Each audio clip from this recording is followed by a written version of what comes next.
Olá, no vídeo de hoje nós vamos falar sobre as questões 10 a 13 do Enem de 2022. Nós vamos corrigir cada uma dessas questões juntos. Então, vamos lá.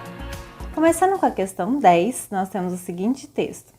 Ciente de que, no campo da criação, as inovações tecnológicas abrem amplo leque de possibilidades ao permitir mesmo estimular que o artista explore a fundo em seu processo criativo questões como a aleatoriedade, o acaso, a não linearidade e a hipermídia, Léo Cunha comenta que, no que tange ao campo da divulgação, as alternativas são ainda mais evidentes. Afinal, a imensa capacidade de reprodução, multiplicação e compartilhamento das obras artísticas culturais. Ao mesmo tempo, ganham dimensão os dilemas envolvidos com a questão da autoria, dos direitos autorais, da reprodução e intervenção não autorizadas, entre outras questões. Já segundo a professora Yaciara Froner, o uso de ferramentas tecnológicas não pode ser visto como um fim em si mesmo. Isso porque computadores, samples, programas de imersão, internet, intranet, vídeo, televisão, rádio, GPT, entre outros, são apenas suportes com os quais os artistas exercem sua imaginação. Bom, em seguida temos a seguinte questão. Segundo os autores citados no texto, a expansão de possibilidades no campo das manifestações artísticas promovidas pela internet pode pôr em risco ou a, e em seguida temos as alternativas que logo veremos, mas atente-se para a pergunta-chave dessa questão, que é: a expansão de possibilidades no campo artístico pela internet põe o que em risco? Bom, começando pela letra A, nós temos a expansão de possibilidades pela internet põe o sucesso dos artistas em risco. Bem, essa alternativa já é estranha por si só, porque a expansão de possibilidades promovida pela internet, ela aumenta a chance de sucesso dos artistas, e não o contrário. Então, nós já podemos descartar essa alternativa. Passando para as alternativas D e E, nós temos a expansão de possibilidades pela internet coloca em risco o modo de distribuição de obras, ou coloca em risco o compartilhamento das obras artísticas. Ao analisarmos o texto, nós vemos que ele fala que a internet proporciona maiores alternativas de divulgação e maior capacidade de compartilhamento, o que vai totalmente de encontro ao que fala as alternativas. Logo, a internet ela não vai contra a divulgação e o compartilhamento. Pelo contrário, ela ajuda essas questões. Então, nós já podemos descartar as alternativas D e E. Passando para a alternativa B, nós temos a expansão de possibilidades pela internet coloca em risco a valorização dos suportes. Analisando o texto, nós vemos que ele fala que a internet e as demais tecnologias, elas são um suporte, um meio para que o artista exerça sua criatividade e não um fim em si mesmo. Então, a internet ela é um suporte, ela é um meio. Logo, ela não vai contra o suporte, ela não desvaloriza o suporte, ela é o suporte. E por isso, a questão B não faz o menor sentido e então já podemos descartá-la. Passando para a alternativa C, nós temos a expansão de possibilidades pela internet coloca em risco a proteção da produção estética. Bom, analisando o texto, nós temos a seguinte passagem. Ganham dimensão os dilemas envolvidos com a questão de autoria, dos direitos autorais, entre outras questões. Aqui nós vemos a palavra dilemas, que é uma palavra-chave aqui. Dilemas remete a problema. Logo, os problemas de autoria, de reprodução não autorizadas, entre outras questões, eles consistem exatamente em problemas de proteção das produções artísticas. Logo, o texto está assim mostrando que a internet coloca em risco essa proteção das produções. A letra C é, portanto, a alternativa correta. Passando para a questão 11, nós temos o seguinte texto. Ora, sempre que surge uma nova técnica, ela quer demonstrar que revogará as regras e coerções que presidiram o nascimento de todas as outras invenções do passado. Ela se pretende orgulhosa e única, como se a nova técnica carreasse com ela automaticamente para seus novos usuários uma propensão natural a fazer economia de qualquer aprendizagem, como se ela se preparasse para varrer tudo o que a precedeu, ao mesmo tempo transformando em analfabetos todos os que ousassem repeli-la. Fui testemunha dessa mudança ao longo de toda a minha vida, ao passo que, na realidade, é o contrário que acontece. Cada nova técnica exige uma longa iniciação numa nova linguagem, ainda mais longa na medida em que nosso espírito é formatado pela utilização das linguagens que precederam o nascimento da recém-chegada.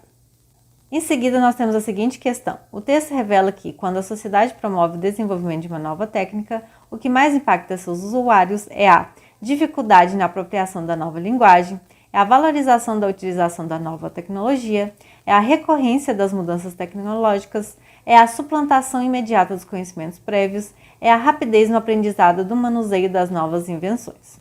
Bom, é importante ter em mente a questão-chave dessa pergunta, que é: o que mais impacta os usuários quando surge uma nova técnica? Tendo em vista essa questão-chave, nós vemos que o texto diz que uma nova técnica tende a revogar as demais. Mas isso requer o domínio de uma nova linguagem, o que demora a ser adquirido pelas pessoas. E aqui é importante entender a linguagem como um sistema através do qual se comunica ideias e sentimentos através da fala, escrita, imagem, entre outros. Um exemplo, só para ilustrar, é a própria internet. A internet requer o domínio de uma nova linguagem, que consiste em aprender a postar em redes sociais, interagir nos comentários, entender as abreviações, entre muitas outras questões que são próprias do universo da internet. Isso leva um tempo para ser adquirido, tanto é que tem muitas pessoas de gerações anteriores que até hoje não conseguem lidar bem com a internet. E isso ilustra bem o que o texto quer dizer, que uma nova técnica requer o domínio de uma nova linguagem, o que demanda tempo. E o texto também fala que o conhecimento anterior é necessário até mesmo para se concretizar o novo conhecimento. Então, aprender uma nova linguagem é demorado e, além disso, nós precisamos dos conhecimentos anteriores para se dominar o novo conhecimento. Então, a alternativa correta é a A. Passando agora para a questão 12, nós temos o texto papos. Me disseram, disseram-me. O correto é disseram-me, não me disseram. Eu falo como quero e te digo mais. Ou é digo-te? O quê? Digo-te que você, o ti e o você não combinam. Lhe digo, também não. O que você ia me dizer? Que você está sendo grosseiro, pedante e chato. Dispensa suas correções. Vê se esquece-me. Fala como bem entender. Mais uma correção e eu, o quê? O mato. Que mato? Mato-o. Mato-lhe. Mato você. Matar-lhe-ei-te. Ouviu bem? Pois esqueça-o e para-te. Pronome no lugar certo é elitismo. Se você prefere falar errado, fala como todo mundo fala. O importante é me entenderem ou entenderem-me. Bom, temos então a seguinte questão. Nesse texto, o uso da norma padrão defendido por um dos personagens torna-se inadequado em razão da falta de compreensão causada pelo choque entre gerações, em razão do contexto de comunicação em que a conversa se dá, em razão do grau de polidez distinto entre os interlocutores, em razão da diferença de escolaridade entre os falantes, em razão do nível social dos participantes da situação. Bem, é importante ter em mente a questão-chave da pergunta, que é: por que o uso da norma padrão é inadequado nesse caso em específico? No texto, nós vemos que o título já sugere que trata-se de um papo, ou seja, de uma conversa informal. E lendo o texto, nós vemos que é isso mesmo, que trata-se de dois amigos papiando, algo informal. Logo, exigir formalidade na fala nessa situação é muito inadequado. E no texto nós vemos que isso incomoda bastante o personagem que está sendo corrigido. Ele fala para o outro que ele está sendo grosseiro, pedante e chato. Isso porque ficar cobrando formalidade quando não é necessário é de fato ser pedante e chato. E vemos também uma crítica expressa ao elitismo, que é justamente ficar exigindo formalidade demais onde não precisa. E por fim, ainda vemos o personagem falando que o importante é ser entendido. E de fato, num contexto informal, é isso que importa, é ser entendido. Logo, exigir formalidade na fala, no caso em questão, é inadequado porque se trata de um contexto informal. Logo, é o contexto que deixa a cobrança da formalidade inadequada. Então, a letra B, que é a correta. Passando para a questão 13, nós temos o seguinte texto. São vários os fatores internos e externos que influenciam os hábitos das pessoas no acesso à internet, assim como nas práticas culturais realizadas na rede. A utilização das tecnologias de informação e comunicação está diretamente relacionada aos aspectos como conhecimento de seu uso, acesso à linguagem letrada, nível de instrução, escolaridade, letramento digital, entre outros. Os que detêm tais recursos, os mais escolarizados, são os que mais acessam a rede e também os que possuem maior índice de acumulatividade das práticas. A análise dos dados nos possibilita dizer que a falta de acesso à internet repete as mesmas adversidades e exclusões já verificadas na sociedade brasileira no que se refere a analfabetos, menos escolarizados, negros, população indígena e desempregados. Isso significa dizer que a internet, se não produz diretamente a exclusão, certamente a reproduz, tendo em vista que os que mais a acessam são justamente os mais jovens, escolarizados, remunerados, trabalhadores qualificados, homens e brancos. Passemos então à pergunta. Ao analisarem a correlação entre os hábitos e o perfil socioeconômico dos usuários da internet no Brasil, os pesquisadores, e aí temos as 5 alternativas que logo veremos, mas antes tenha em mente a questão-chave da pergunta, que é o que os pesquisadores querem apontar ao falar do perfil socioeconômico dos usuários da internet. Começando pelas alternativas A e E, nós temos que os pesquisadores querem apontar o desenvolvimento econômico como solução para ampliar o uso da rede. Os pesquisadores condicionam a expansão da rede à elaboração de políticas inclusivas. Bom, essas alternativas não são estranhas porque elas falam que os pesquisadores apontam para uma solução para ampliar o uso da rede e que eles condicionam a expansão de rede.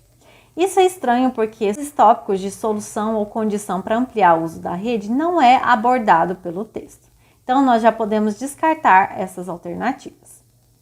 Passando para a alternativa D, nós temos: os pesquisadores refutam o vínculo entre níveis de escolaridade e dificuldade de acesso.